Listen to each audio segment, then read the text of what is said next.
Welcome students. আজকের আমরা এই ভিডিওতে আলোচনা করতে যাচ্ছি সময় নিয়ে। হোয়াট টাইম ইজ ইট, এই প্রশ্নটার উপরে, মানে এখন কটা বাজে, এইটার উপরেই আজকে গোটা ভিডিওটা থাকবে। এবং আশা করি আজকের ভিডিওটা দেখার পরে থেকে আমাদের ইংলিশে টাইম বলার যে সমস্যাটা আশা করি গোটা কেটে যাবে। তোমরা জুনিয়র লেভেলে শিখেছিলে একবার যে টাইম কীভাবে বলতে হয়, কিন্তু তারপরে আর হয়ে ওঠেনি মনে হয়। আজকের থেকে বলার পরে আমি চাইবো এরপরে যখন তোমাকে কেউ টাইম জিজ্ঞাসা করবে, সময়টা তুমি ইংলিশে বলো। তাহলে কী হবে, তোমার নিজের মধ্যেকার কনফিডেন্স লেভেলটা অনেক বেড়ে যাবে।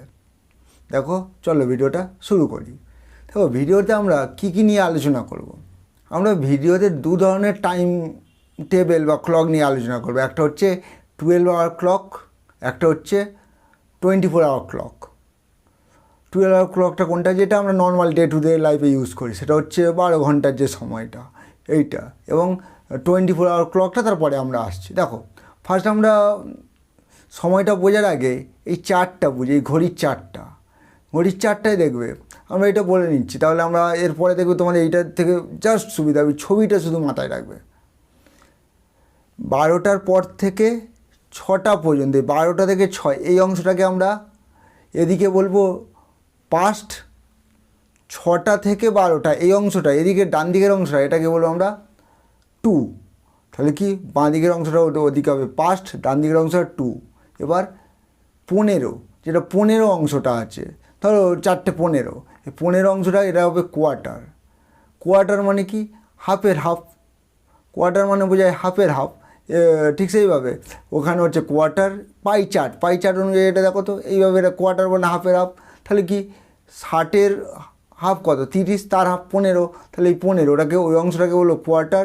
এবং 45 অংশটাকে, তো 4:45 অংশটাকে বললো কোয়ার্টার। তাহলে আমরা কী কী বুঝে নিলাম।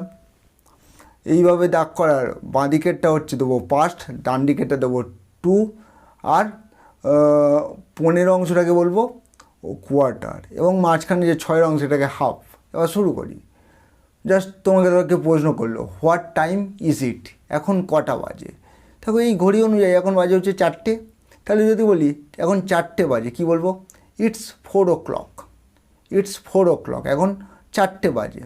আচ্ছা, এবার দেখো তো এইবার এইটা কটা বাজে, 4:05, কী বলবো, ইটস 5 past 4। ইটস 5 past 4, বা এটাকে কিছুজন এমনও বলে 5 minutes past 4। তবে এটা বলি, নর্মালি এখনকার ইংলিশের এই 5 minutes past 4 কথাটা ইউজ করা হয় না। এখন কি ইউজ করা হয়, 5 past 4। সঙ্গে তোমার চেষ্টা করে মিনিটস ওয়ার্ডসটা না বলার। এইবার 4:10 বাজলে কি বলবো, ইটস 10 past 4।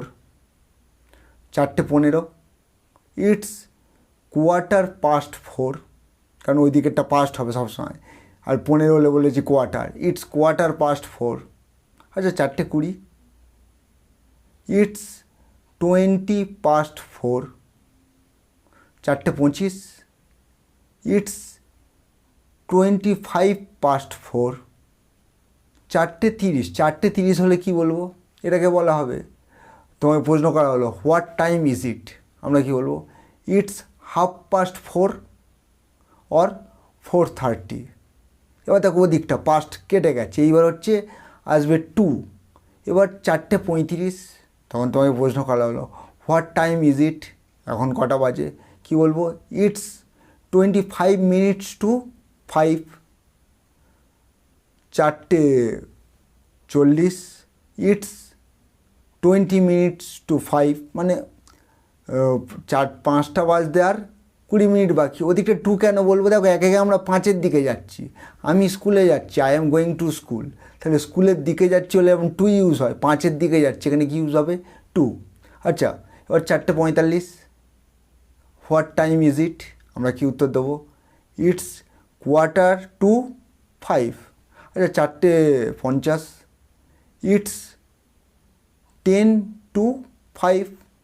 4:55, it's 5 to 5। আবার 5টা বাজলে কী হবে, ইটস 5 o'clock। এটা গেল নর্মাল ইউজ।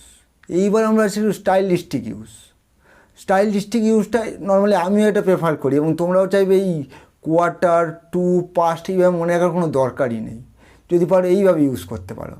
দেখো তো 4টে বাজে, কী বলতে পারি, ইটস 4 o'clock, দ্যাটস ওকে।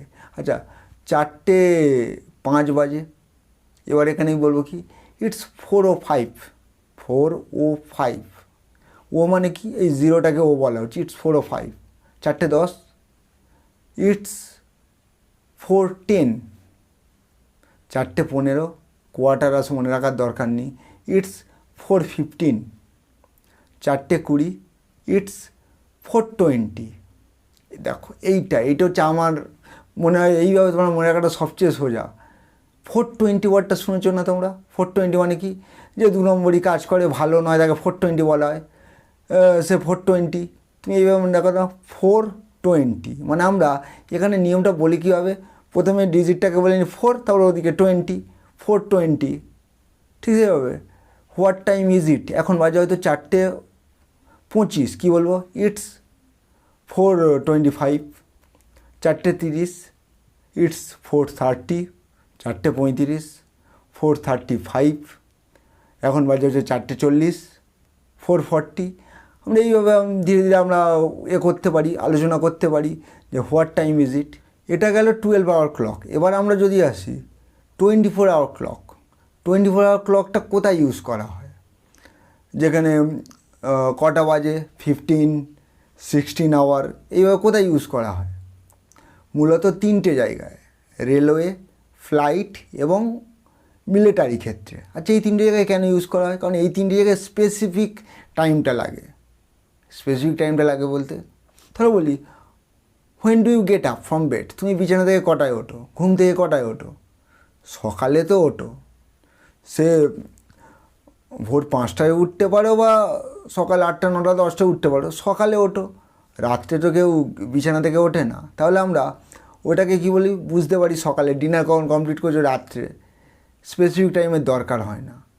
কিন্তু যদি বলি I complete my dinner at 10 PM, that's okay, বা 10 o'clock, দ্যাটস ওকে। কিন্তু ফ্লাইটের ক্ষেত্রে সারাদিন ফ্লাইট চলতে পারে, সারাদিন রেল যখন ইচ্ছে তোমার রেল চলতে পারে, বা যদি বলি আমাদের মিলিটারি অপারেশান যে কোনো সময় হতে পারে, সেই জন্য ওখানে কী হয়, 24 hour ক্লকটা ইউজ করা হয়। তবে একটা জিনিস খেয়াল করবে, এই 24 hour ক্লকে লেখার সময় যেটা ইউজ করা হয়, বলার সময় কিন্তু সেটা বলা হয় না। সাপোজ তুমি হয়তো তোমার কাছে একটা কোনো জায়গায় ঘুরতে যাবে, ট্রেনটা কখন ছাড়বে, এই টাইমে, 15 hours। 15 hours মানে কি, 3টে। তোমাকে বললো when will your train depart, তুমি কি বলবে, my train will depart at 3 o'clock in the afternoon. আমার ট্রেনটা ছাড়বে 3টের সময়। আমরা কিন্তু একবারও বলবো না 1500 টাইম, 1500 o'clock নয়। বা যদি বলি when will the flight land, ফ্লাইটটা কখন ল্যান্ড করবে, the flight will land at, ধরো এই টাইমটায় ফ্লাইট ল্যান্ড করবে, কটা, 22টা। আচ্ছা 22টায় ফ্লাইট ল্যান্ড করবে, আমরা 22টা মানে অ্যাকচুয়ালি কটা, রাত 10টা। তাহলে কী হবে, the flight will land at 10 PM।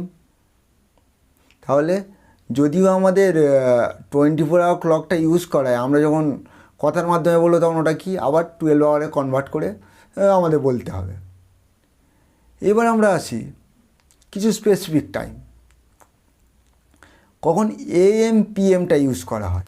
আমরা সবাই জানি AMটা কখন, রাত 12টা থেকে সকাল 11টা 59 সেকেন্ড পর্যন্ত হচ্ছে AM, এবং দুপুর 12টা থেকে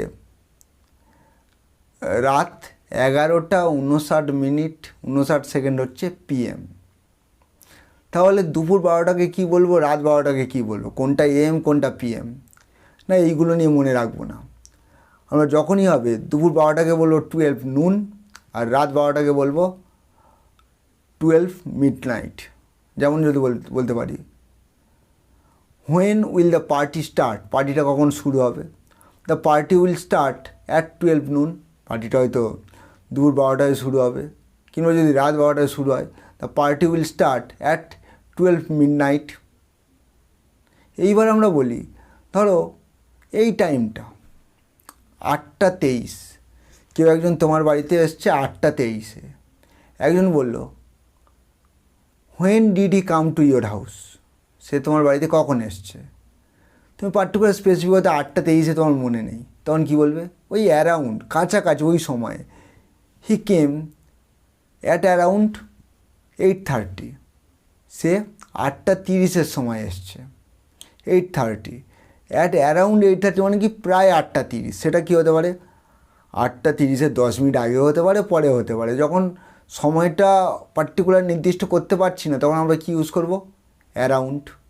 এবার আমরা কিছু এইটা কীভাবে বলতে আমরা সেইভাবে কিছু আসি। ধরো when will the journey start, এইটার উপরে 3টে উত্তর দিই। When will hour journey start, first বলতে পারি hour journey will start at 10 o'clock in the morning, আমাদের জার্নিটা সকালে শুরু হবে 10 o'clock ইন দ্য মর্নিং। বা এটাকে এইভাবেও বলা যায় hour journey will start at 10 AM, কিন্তু কখনও 10 o'clock AM এরম বলে কিছু হবে না। ওকে, এবার আমি তোমাদেরকে কিছু টাস্ক দিই, দেখো এটা বলতে পারো কি না। দেখো তো এই টাইমটাকে কি বলে? এখন কটা বাজে? What time is it? 1:05 না, কী হবে? ইটস 1:05। বা এটাকে বলা যেতে পারে ইটস 5 minutes past 1। তবে নর্মালি আমি ইটস 1:05টাকেই প্রেফার করব, কারণ এটা সবচেয়ে সহজতম। পরেরটা দেখো তো, what time is it? It is 10:10। What time is it?